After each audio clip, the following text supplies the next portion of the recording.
podcast de Vatican News. En République démocratique du Congo, le gouvernement a félicité ce mercredi 3 janvier les forces de police et de sécurité qui, sur l'ensemble du territoire national, ont respecté le mot d'ordre de rigueur et de fermeté dans la gestion des marches du 31 décembre 2017. Des déclarations 3 jours après l'interdiction de célébrer la messe dans de nombreuses paroisses et surtout la répression dans le sang des manifestations à l'appel des catholiques laïcs de Kinshasa pour demander le départ du président Kabila.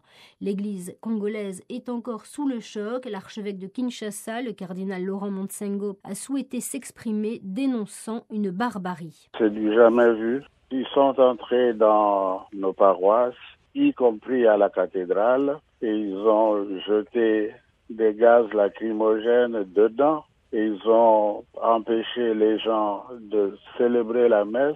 C'est du jamais vu, c'est pour cela que j'ai dû parler à ces gens, à faire cette déclaration, parce que on était à la limite du tolérable. C'est des gens qui défilaient rien qu'avec des bibles, des chapelets, etc., rien de plus. Comme pasteur cardinal, vous vous posez la question de savoir comment on peut faire confiance à des dirigeants qui sont incapables de protéger la population, de garantir la paix, la justice et l'amour du peuple. Oui, tout à fait.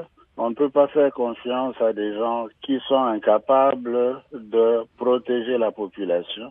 On ne peut pas faire confiance aux gens qui font de la mystification, qui présentent comme étant des vérités véridiques.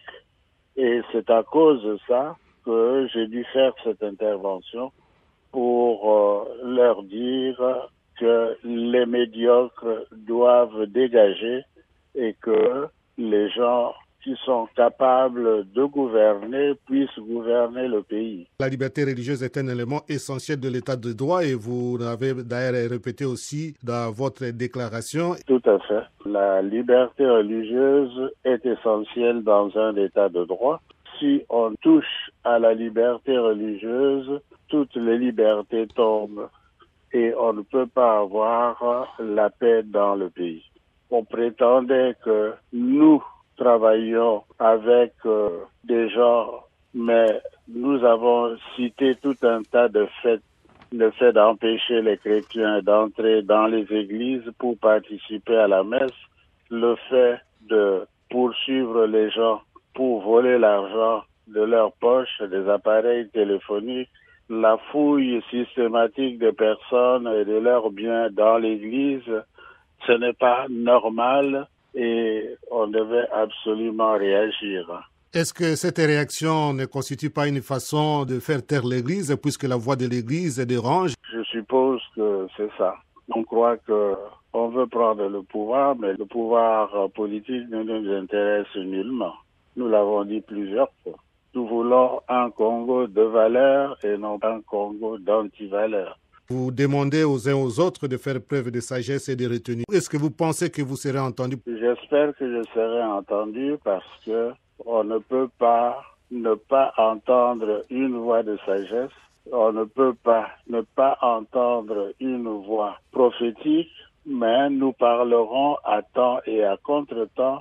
Et c'est pour cela que nous croyons qu'il était essentiel que nous puissions leur adresser cette parole, la parole du Seigneur, la parole de l'évêque et la parole du veilleur qui veille pour éviter le mal au peuple et pour arriver à les aider à marcher dans le droit chemin.